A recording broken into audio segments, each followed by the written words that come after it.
Morning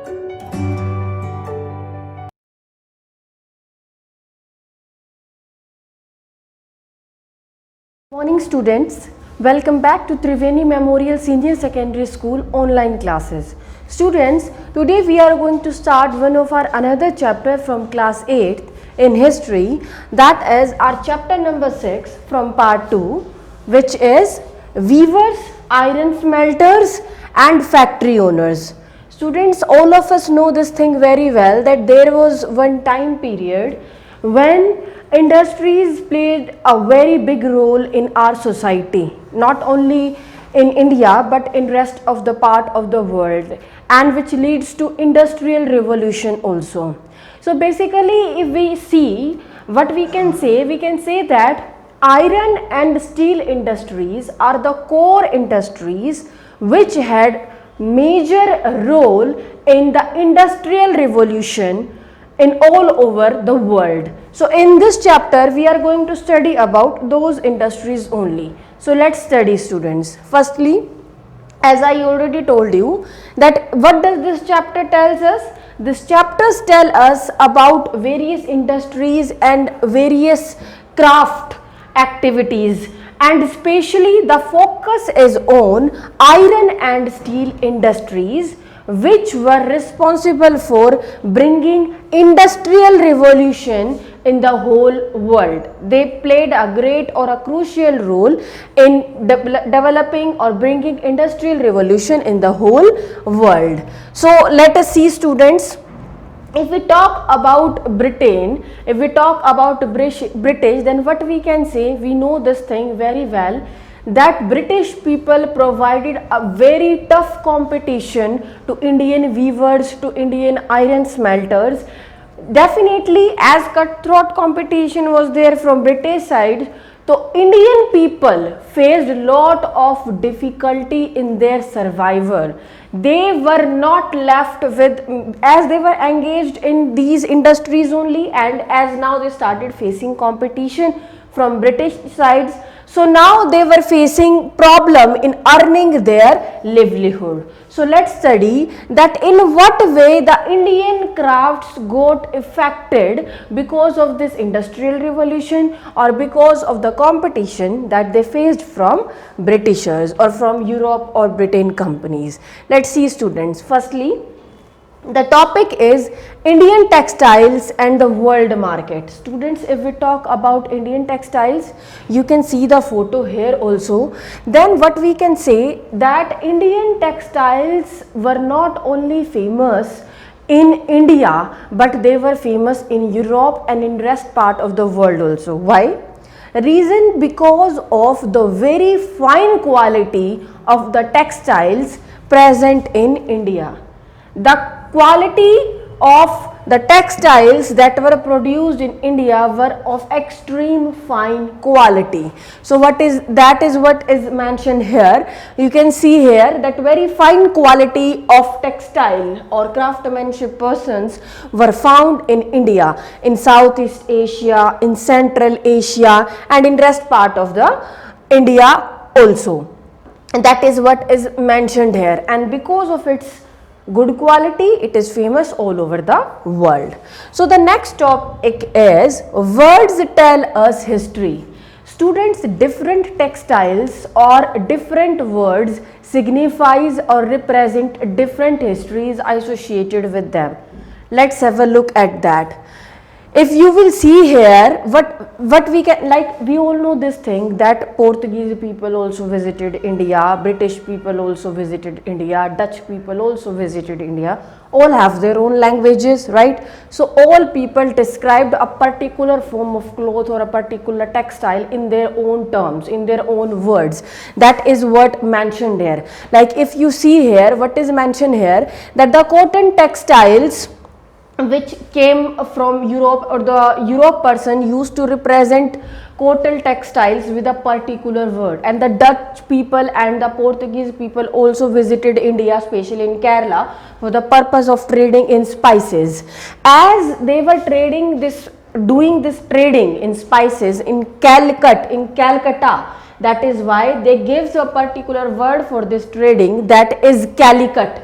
So from where this word Calicut is derived? It is derived from the word Calcutta, which was the earlier name of Kolkata that now we used to pronounce. So that was one of the name. Let's see more examples, students, and that is the reason I already told you that a population is there and competitors were there in the market. So different competitors in their own language used to provide or used to give different terms or words to different textiles or to different clothes. More examples are given here. You can see, if we see, then amongst the pieces ordered in bulk were printed cotton clothes and they were given the name called chintz. Printed cotton clothes were also found. So all the category of printed cotton clothes were given or were represented by one of the single word, and that word is chintz. Now the question is where it is derived. The word chint is derived from one of the word chint. What does that means? That means a cloth with small and colorful flowery design. So whenever a person is buying a cloth which is having a particular colorful and flowering design on it, what sort of cloth that particular person was purchasing or was engaged in, that particular textile was named as chint. More examples are given here, students. You can see here, like one more is there, and which is your bandana. Bandana, or you can say bandhan. What do you mean? Bandhan is Hindi term now. When we use the term bandhan, when you used to tie something. So on the same spot, if we say for what particular word the word bandhana represent, that is word mentioned here, that all the printed scarves which are tied over the neck. See, bandhan. Bandhan means tying and dyeing. So all the printed scarf which were tied over the neck are determined the particular textiles or particular piece of word from bandhana, and the textile name is bandhan. It is Hindi terms and it is used for tying and dyeing. Whenever a particular piece of cloth is used to tying, like I told you, you are tying a particular piece of cloth around your neck, that is example of bandhan textile clothes. So different words were given for different type of textiles or for different type of clothes. More examples are given here, like different place of origins. Different words were originated from different places, like Kashi Bazar, like Patna, like Calcutta, Orissa, like Charpure. From different places, same kind of cloth can be represented from a particular word, and that word depends on what name is given from that. Like I give you the example of Calicut. Why that name is given to you? Because that trading is done in a particular place, and that is Calcutta. And so this is the significance of the word. This is the history of different words which is associated with the different textiles or different clothes. The next is Indian textile in European markets. There was a time period when Indian textiles were in great demand in Europe because of its fine quality, because of its good patterns, because of its flowery designs and etc. That is what mentioned here. Now see what is said here, that in 1720 the British government enacted a legislation banning the use of printed cotton textiles. That right now I told you, printed cotton textiles were given a specific name, and that is called chintz in England.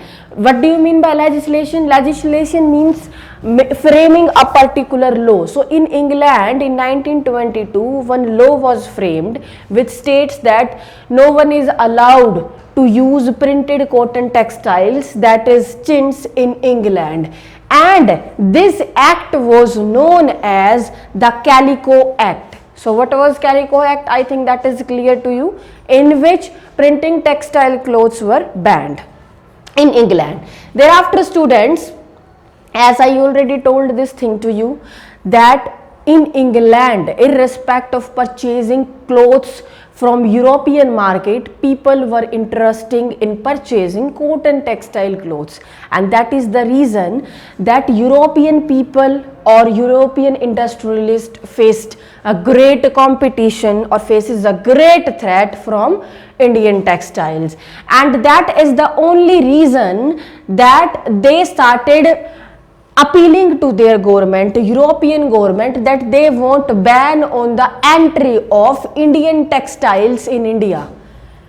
As Europeans were exporting Indian textiles, European textile industries were getting declined. So they just you can say protest against this thing, that they want to ban on Indian textiles completely in Europe, so that European textile industries can establish their footstep in their market.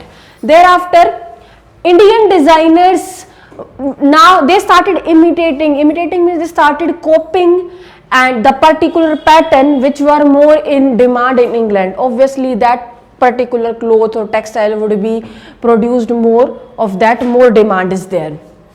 Now see what is there. Competition with Indian textiles also leads to search for technological innovation. Now what England industries found? They found that in the craft work, in the artistic work, they cannot go beyond the work of Indian people. So they started working on more innovative works, on more technological work, so that they can produce more quantity of textiles at cheap rate and can occur a good amount of profit. So definitely they started inventing new productive or new innovative technology, and among all those technology, one more technology which was invented in Europe for textile production is spinning jenny. Now what is spinning jenny? Spinning jenny is nothing but it is a machine in which a single worker could operate several spindles onto which threads were spun. See students, if we talk about Indian textile, these people or Indian people used to produce thread or used to weave a particular cloth which take more time, because they are performing all tasks with the help of their hand.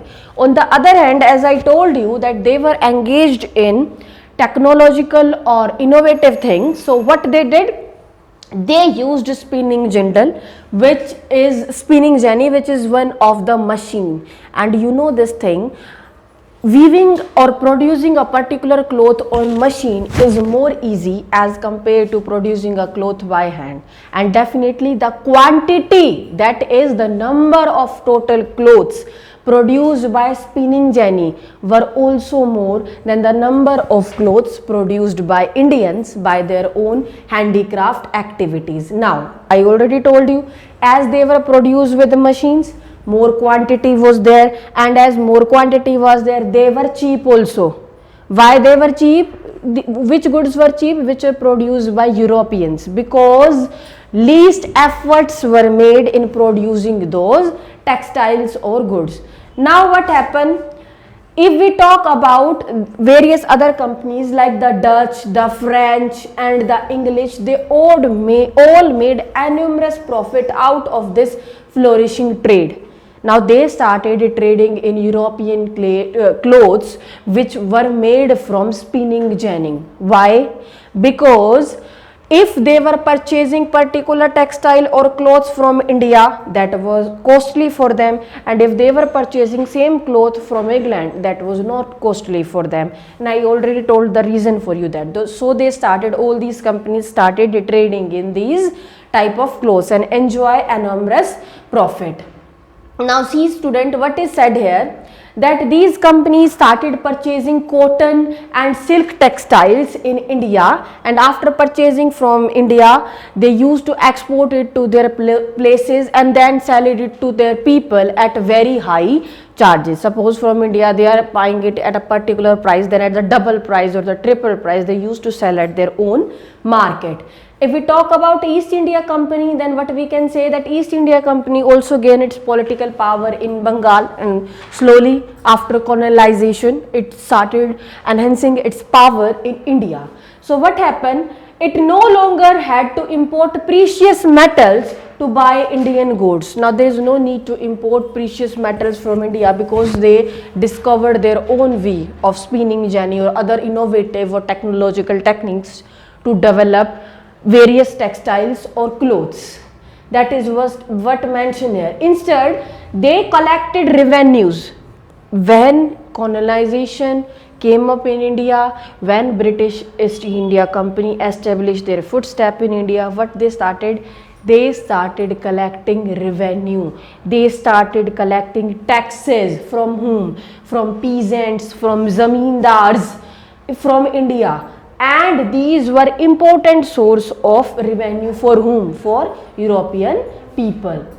Now what is there? Where were the major important centers of weaving in the late 18th century? You can see here in this map, like in Gujarat, in Surat, in Jaipur, etc. Thereafter, student, what is mentioned here? That our next topic is who were the weavers. Who were the weavers? A particular person who was engaged in weaving a particular cloth from the hand, knitting, is called as a weaver. So let's see, students, what is mentioned here. Weavers often belongs to specialized community. Weaving a particular cloth is a art, is a skill.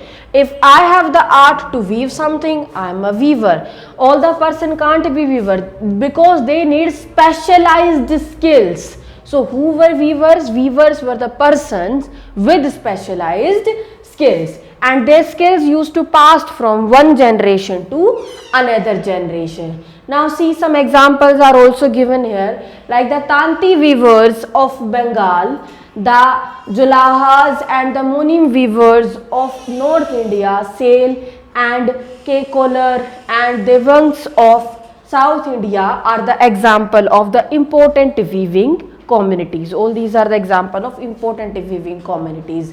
Thereafter, students, if we talk about the steps involved or the procedure involved in weaving of a cloth, then what we can say, in the first step, the production, in the first step of producing or weaving is spinning. Now what is spinning? Usually, as I already told you, this is the first step. Initial from spindles this work is done, and as it requires less physical strength, this work, that is the spinning work, was usually performed or was usually done by the woman. And what particular instrument was used for this purpose? Charkha or takli was used by women for this purpose, for the purpose of spinning of clothes. Now once the spinning process is finished, the thread was spun on the charkha, it was wrapped on the charkha or on the takli, and then finally after the thread got instructed, these specialized persons, these weavers converted it into a particular piece of cloth. So thereafter, students, what is there? In most communities, weaving was a task that was done by men. Spinning was done by women. On the other hand, weaving was done by man because it requires more physical strength. And thread, after the thread was obtained, other processes also done on it, like you can say dyeing. Dyeing means if white cloth was there and it needs to convert it into a particular piece of cloth, then that process was followed. Specialized block prints were also made on particular piece of cloth. That depend on the demand, that what particular sort of textile or cloth was in more demand. As much activities were there, spinning is there, weaving is there, printing was needed to be done on the clothes. So what happened? Millions of Indians got associated with these industries, and millions of Indians earn their livelihood. They got their earning from these sources only because they were well specialized in these techniques and they know how to do these tasks very well. So student, next is the decline of Indian textiles. Students, In starting, what we read? We read that Indian textile clothes were in great demand not only in India but in Europe also. In fact, the Queen of England also was interested in wearing Indian textiles. But what happened? When Indian people started facing competition from British companies because of their excessive quantity and cheap price of the textiles, Indian textiles started declining. So we will study about the various reasons responsible for the decline of Indian textiles. So let's have a look. What was the first reason which was responsible for the decline of Indian textiles? The first one is that Indian textiles had to compete with British textiles in European and American markets. I already told this thing to you. That was the first reason. Now what was the second reason? Exporting textiles to England also became very difficult.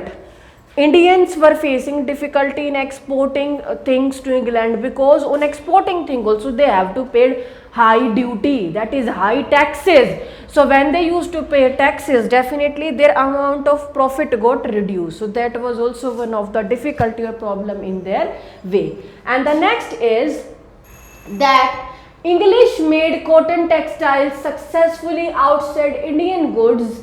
Yes, what does that means? That means that British textiles had successfully displaced the Indian textile clothes, and now the Indian people faced the problem in representing or in establishing their footstep in the world or in the different markets. And in fact, what happened? There was a time period, as industries were declining, most of the Indians became unemployed, and there was a drastic situation in Bengal because Bengal weavers were very worstly hit by the British and the European companies because they started buying all the Indian goods and from these Bengal weavers, and when they were not interested in buying their clothes, definitely in return they were not getting any sort of money, they were not getting any sort of profit, so they were worstly hit by it.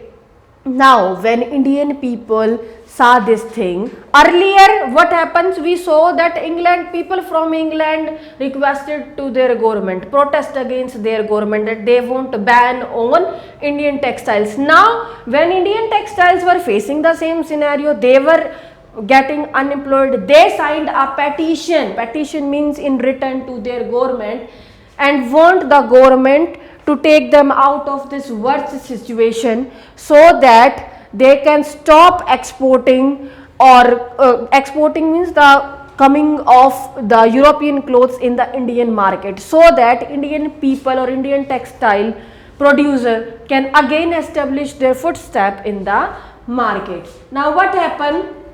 That was not possible, or the government was unable to help these people in the way, and still what we see that machine made products, that is the British manufactured clothes or European clothes, were still existing in India, and that was the major reason which was responsible for the decline of Indian textile industries in India, because the demand of Indian textile was very least because of all these various factors.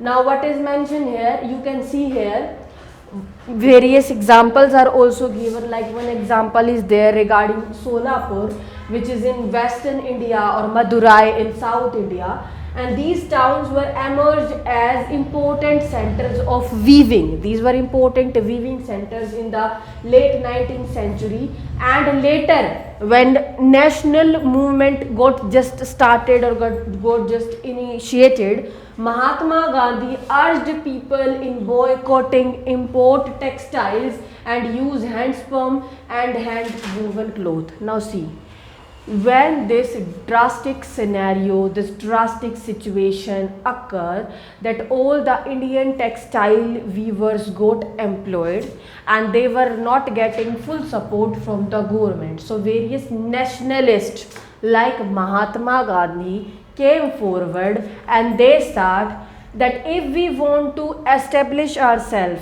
what we need to do? We need to start boycott movement.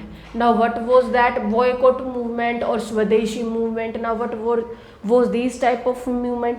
Boycott movement, according to Mahatma Gandhi, boycott movement stated that all Indians needs to boycott, that is needs to stop using all the European textiles in India. When we will be not buying any sort of clothes from European, what will happen? They would have no demand, and when they would have no demand, they will not produce more sort of goods. Instead of using European clothes, all the Indians needs to use Swadeshi clothes, that is their own made clothes, Indian clothes, and that will reduce the competition from Europe and also increase the employment opportunities for Indians. So this was one of the steps that was taken by Mahatma Gandhi, and I already give you the example of charkha. Charkha was one of the symbol, because charkha was used in weaving of clothes. Charkha was also the symbol which was used in tricolor flag of the nation, of our nation. Even today also we used to see that. So that is what mentioned here. Now what is there? That what happens to the weavers and the spinners who lost their livelihood? Once all the spinners, once all the weavers lost their livelihood, that is their source of earning, as they started facing competition from Europe side, they started searching alternative source of earning for themselves. What they did in that scenario? They started shifting to cities, from villages or from rural areas to urban areas in search of new jobs, like they became agricultural labor, like they started doing tea plantation in urban areas. They engaged themselves in cotton mills or cotton factories that were there in different areas. So definitely they started searching different alternatives for themselves in order to earn their livelihood or in order to earn money for themselves. So students, that's it for the day, and tomorrow we will study about our another topics or the rest of the topics in this chapter. We will move ahead in our next class. So till then students, take care, and I hope you got the content till here. So thank you students, and in the next class we will move ahead. Thank you students.